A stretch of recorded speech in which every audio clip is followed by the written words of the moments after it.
অজু করার সময় অজুর পানি যখন মুখে লাগাবেন একটি দোয়া পড়বেন, আপনার চেহারা নূরের মতো উজ্জ্বল হয়ে যাবে ইনশাআল্লাহ।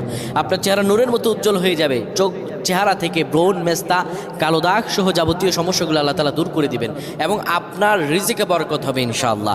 আপনার দোয়াগুলো কবুল হয়ে যাবে। অনেকের চেহারা সুন্দর কিন্তু তাকাতে ইচ্ছে করে না, মনে হয় চেহারায় নুন নাই, কিন্তু অনেকের চেহারাই কালো কিন্তু দেখতেও ভালো লাগে। যেমন এই যে বেলাল হাবশি, চেহারা দিকে তাকালেই শান্তির সুবাতাস বয়ে আসতো। সাহাবীরা যার চেহারা দেখে অনেক প্রশংসিত করিয়েছিল এবং যার কলব স্বচ্ছ ছিল। প্রিয় ভাইরা আমার, অজু যখন আপনি করবেন, অজুর পানিতে যখন আপনার চেহারা ভিজাবেন, তখন অজুর পানিতে আপনি এই দোয়াটা 3 বার পরে, দুরূদ শরীফ 3 বার পরে ফু দিবেন।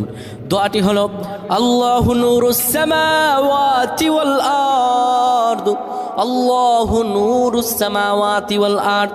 পানিগুলো নিয়ে সেই পানির মধ্যে আপনি ফু দিয়ে চেহারার মধ্যে লাগাবেন। আমার আল্লাহ রাব্বুল আলামিন